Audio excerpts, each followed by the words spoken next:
Some rejections last less than 10 seconds but change decisions for years. An email that says, "Thank you for your interest, but we've decided to move forward with another candidate." A text that says, "I think it's best if we leave it here." Someone you saw online all night who chose not to text you back. An invitation everyone got except you. An idea you brought up in a meeting that nobody responded to. An interview that seemed to go perfectly until they never called again. The moment itself can be brief, but what happens after can last a lot longer. Your mind starts deciding what it means. And that's where two people who feel almost the exact same pain can end up, months later, in completely different places. One thinks, "That hurt." The other thinks, "This proves nobody chooses me." One loses an opportunity. The other starts losing opportunities that haven't even happened yet. Because after a certain kind of rejection, sometimes no one else has to reject you again. You start doing it yourself. You don't send the application. You don't send the message. You don't say what you're thinking. You don't show your work. You don't try to get to know someone. And the strangest part is, you probably don't even call it fear. You call it being realistic, learning from experience, not wasting my time, having some self-respect.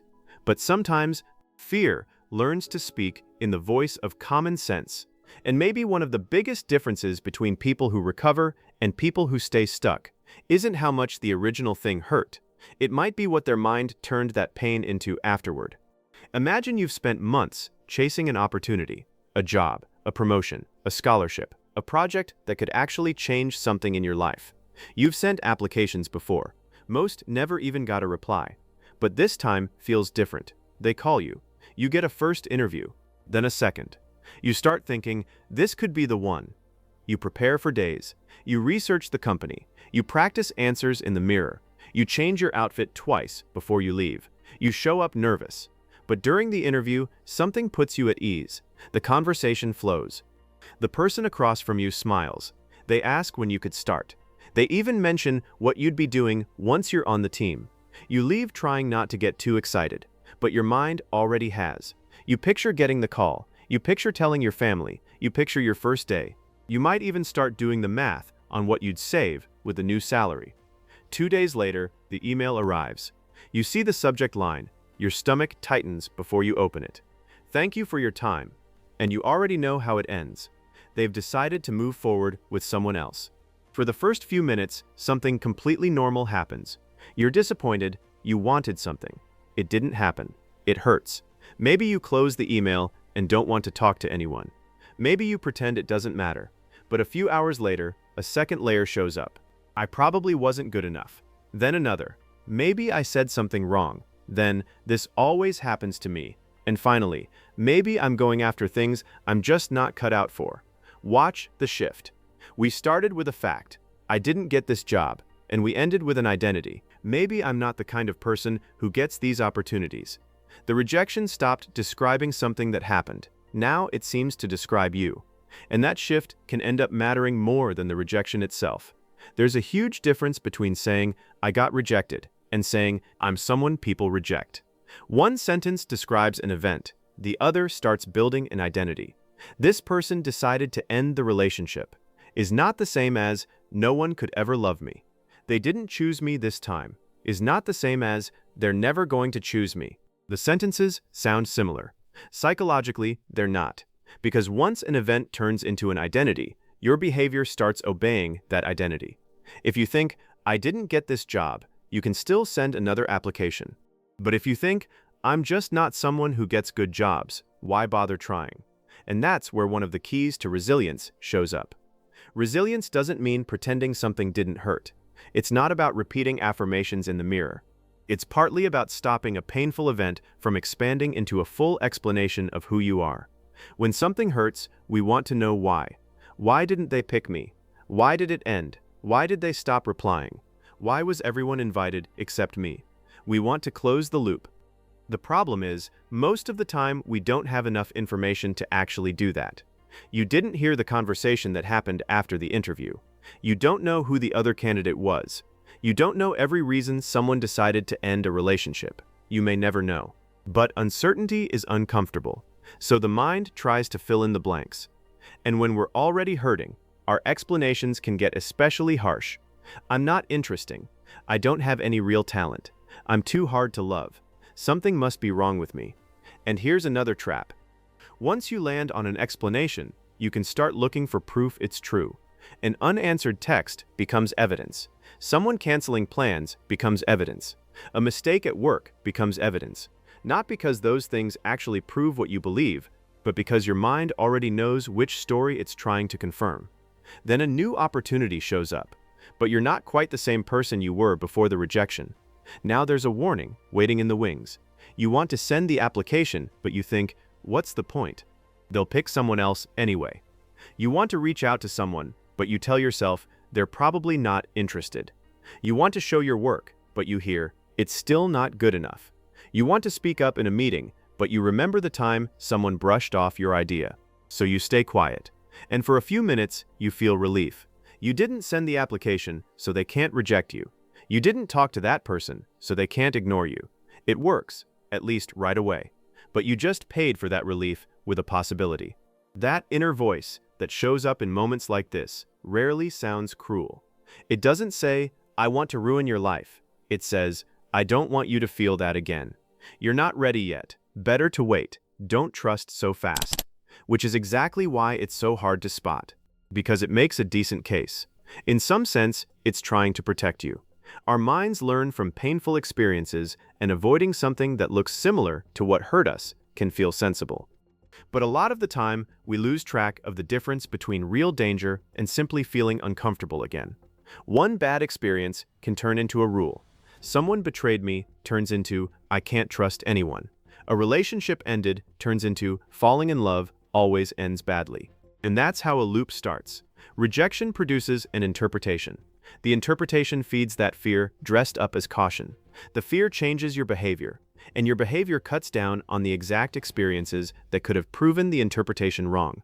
Months later, you can look at your life and think, see, nothing changes. But something did change. You stopped giving reality enough chances to prove your fear wrong. If you're interested in understanding these invisible processes happening behind pretty ordinary emotions, subscribe to Inner Universe. Because a lot of the time, changing what we do starts with understanding what our mind was doing without us noticing. And now here's the part that actually matters. What to do with all this. So what's actually going on with people who seem to recover faster? They're not necessarily feeling less. They're not immune. They can also cry, lie awake overthinking, wonder if they should even try again. The difference might be in how they limit what the event gets to mean. They can think, that went badly, without turning it into, everything goes badly for me. They can think, I wasn't prepared enough, without turning it into, I'll never be prepared. Keeping the problem specific stops it from spreading out and taking over your whole identity. And it makes something essential possible, learning. Because if the problem is, I'm a failure, what exactly can you change? But if the problem is, I didn't prepare well enough for that part of the interview, now there's something to act on. After a rejection, we can spend a lot of time asking, why did this happen? Which is normal, but people who manage to keep moving eventually pick up a different question. What part of this can I actually influence right now? You can't force someone to choose you. You can't go back and redo the interview. You can't undo what happened. But maybe you can ask for feedback. Change how you prepare. Talk to someone. Send another application. Take one small, uncomfortable step. And here's where it gets counterintuitive. We usually assume we need to feel confident first before we act again. Once I get my confidence back, I'll try again. But sometimes the order works the other way around. You take a small step first. You find out you survived it. Then you take another. And little by little, more often than you'd expect, the action itself starts rebuilding a confidence that never showed up while you were waiting for it. But here's the catch. Resilience doesn't mean pushing forward, no matter what, forever. We tend to romanticize the person who never gives up, but there are situations where staying exactly the same isn't strength. It's rigidity. You can fail at a project 10 times because you need more practice. Or you can be ignoring the fact that your approach simply isn't working. You can fight for a relationship because it's going through a rough patch. Or you can be fighting purely out of fear of admitting it's over. Sometimes resilience means sticking with it. Other times it means adapting, changing your method, resting, asking for help. or even letting go of something that no longer makes sense. The more useful question might not be, how do I keep doing this? It might be, what does this situation actually need from me right now? And that's exactly where other people's support comes in.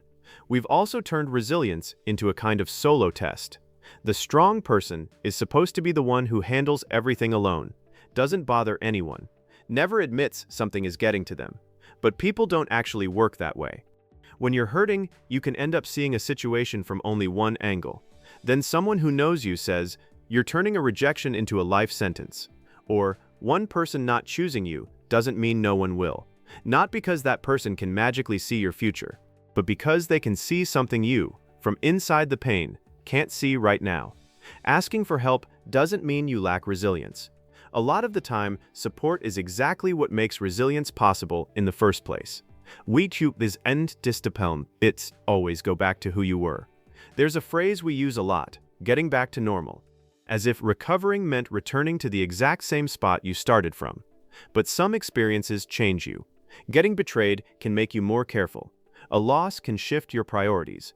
Failing at something can leave you more prepared. Maybe you don't go back. Maybe you move forward instead. A little more aware. A little more selective. Resilience doesn't mean the event left no mark. It means the mark doesn't get to decide your entire future. Next time something knocks you down, try separating 4 things. First, what actually happened. Just the facts. My application got rejected. This person ended things. Don't add meaning yet. Second, what am I telling myself this says about me? I don't have any real talent. No one's going to choose me. Don't try to fight the thought right away. Just name it. Third, what other explanations are possible? You don't need to invent a rosy story. Just recognize that more than one interpretation might exist. Maybe the other person had more experience. Maybe I need to sharpen one specific thing. Maybe their decision also has to do with their own story, not just me. And fourth, what's the smallest next step I still get to control? You don't have to fix your entire career tonight. You don't need to decide whether you'll ever fall in love again. The next step can be small. Send an email, sleep on it, talk to someone, ask for feedback. Or just decide, I'm not going to make a permanent decision about my life while I'm going through a temporary emotion. Maybe that's why 2 people can go through nearly identical rejections, mating up months later in completely different places. Not because one of them felt less, but because at some point, one of them stopped asking, what does this prove about me? And started asking, what am I going to do with what happened? You can be disappointed and keep going. You can feel embarrassed and keep going. You can be scared to try again and keep going. Not because you stopped feeling it, but because feeling something and obeying it are 2 different things.